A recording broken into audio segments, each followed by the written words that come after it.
အခုရောက်နေရတော့ Novo တဲမှာကျင်းပပြုလုပ်နေတဲ့ DFSK ကထုတ်တဲ့ SKD SUV အသစ်ဖြစ်ပါတယ်ဆိုတော့ကားကတော့အခုလောလောဆယ်အုပ်ထားရပေါ့နော်သူမဖွင့်ပြသေးဘူးဒါပေမဲ့ဈေးကတော့တော်တော်စိတ်ဝင်စားဖို့ကောင်းနေပါပြီ1490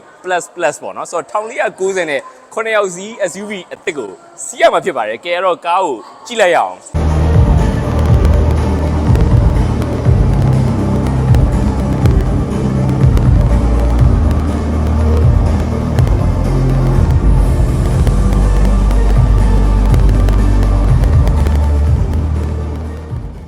ကဲအခုဒီကတော့ DFSK Fangong 600ပဲဖြစ်ပါတယ်ဒါအခုအသစ်မိတ်ဆက်ထားတဲ့ SKD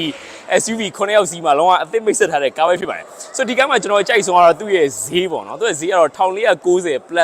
plus ပေါ့နော်ဆိုတော့လုံးဝဒီ9ယောက်စီး SUV SKD ရဲ့မှာဒီလို 1.5 turbo engine နဲ့ပေါ့နော်အဲ့ထက်မှာ1490ဆိုတာကျွန်တော်အဲ့ launching point တွေမှာဈေးမိတ်ဆက်ပေးတဲ့တဲမှာကျွန်တော်အကျဉ်းနဲ့ဆုံးဈေးပဲဖြစ်ပါတယ်ပေါ့နော်ကြားရတယ်မှာဆိုတော့ဒီနေ့ပွဲမှာတော့မှဒါဝယ်မယ်ဆိုရင် cashback 350ပြန်ပေးဦးမယ်ဆိုတော့ပြောရင်တော့1440 plus ပေါ့နော်ဆိုတော့တကယ်ကိုအရန်ဈေးကတော့ကျွန်တော်တို့လုံးဝကျင်းတဲ့ဈေးပဲဖြစ်ပါတယ်ပေါ့နော်ဒီအရှိမကြည့်ရင်လည်းတော့ဒီ running light ပေါ့နော်ဒါပြောရင်တော့ဒီအခု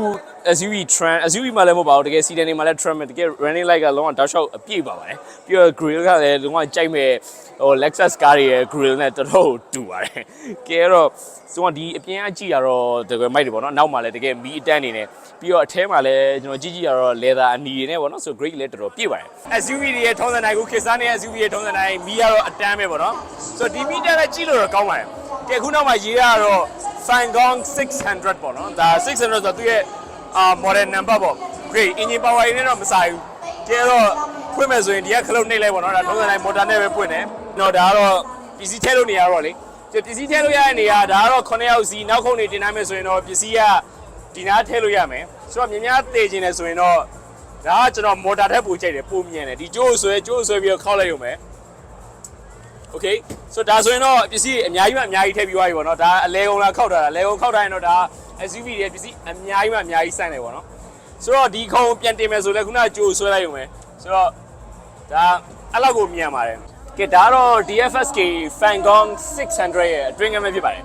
ဆိုတော့အတွင်းကမ်းကတော့ပြောရရင်တော့တကယ် luxury features တွေပါပါတယ်ဘာလို့ဆိုတော့လောက leather တွေကလည်းအယောင်နဲ့ပြီးတကယ် material တွေကလည်းဘယ်လိုပြောလဲ hard plastic တွေမဟုတ်ပေါ့နော် hard plastic ကနဲတယ်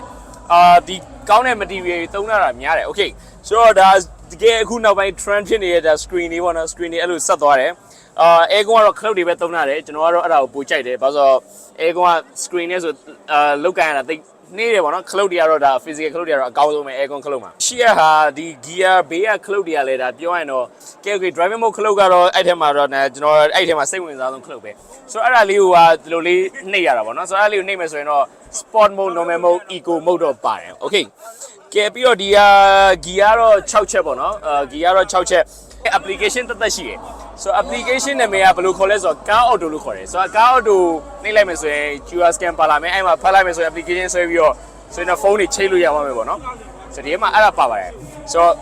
ဆိုပါအဲ့တော့9ယောက်စီး SUV အသစ် SKD SUV အသစ်ကနောက်ခန်းတော့ကြည့်မှဖြစ်ပါတယ်ကဲဟိုနောက်ခန်းကတော့ okay ဆိုတော့လောကခုံကတော့အနီးနဲ့ပဲဆိုတော့ဒီခုံခောက်မယ်ဆိုရင်တော့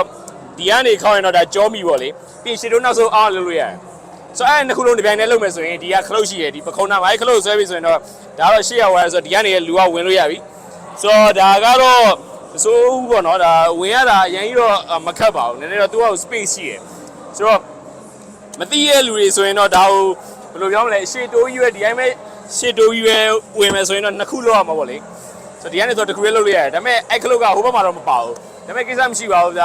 ဘယ်လိုပြောမလဲကားဒီလိုဟိုဘက်ကဘိုင်မောင်းဆိုတော့ passenger ဒီဘက်ကပဲတက်မှာဟုတ်ဆိုတော့အဆင်ပြေတယ်ဒီ9ယောက်စီဒီ SKD SUV အသစ်မှာဈေးကအဲ့1500အောက်ပေါ့လေဇာ plus ပေါ့အဲ့ဈေးနဲ့ဒီလိုဟိုကားသစ်ဖြစ်တယ် 1.5 engine ကလည်း 1.5 turbo ပေါ့နော်ဆိုတော့ဒီကလူတွေကတချို့ကားတကယ်မောင်းတဲ့လူတွေကတော့ 1.5 ကိုတိတ်ပြီးတော့ကျင်နေမှာတော့မဟုတ်ဒါပေမဲ့တကယ်စီစားသက်သာကျင်တဲ့လူတွေကတော့ 1.5 ကိုပို့ပြီးတော့ကြိုက်ကြတယ်ဆိုတော့ 1.5 turbo ပေါ့နော်ဆိုတော့မြင်းကောင်ကြီးကတော့190 180လောက်ရှိတယ်။ Okay ဒါကတော့ဒါ 1.5 turbo မှာတော့အဲ့လောက်တော့ရှိတာပေါ့နော်။ဆိုတော့ 2.0 တွေကတော့အားပိုကောင်းရင်ကောင်းမယ်ဒါပေမဲ့စီစားပိုများလေဆိုတော့ 1.5 ကျက်တဲ့ပြည့်တဲ့တွေလည်းအများကြီးပဲဆိုတော့ 1.5 ဖြစ်တယ်တော့ interior လည်း leather ထိုင်ကုန်တွေနဲ့9ယောက်လည်းစီးလို့ရတယ်။စီစားလည်းသက်သာတယ် features တွေလည်းစုံတယ်ဆိုတော့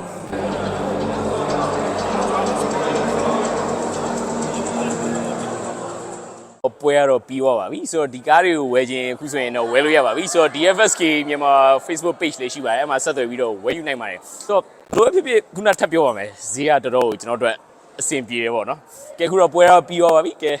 ဆိုတော့ဝယ်ခြင်းမယ်ဆိုရင်တော့အခုဈေးကွက်ထဲမှာစပြီးတော့ရောက်ရှိလာတော့မှာဖြစ်ပါတယ်ကဲတော့အဆုံးထိကြည့်ပြီးလို့ကျေးဇူးတင်ပါတယ်ဒါပါပဲ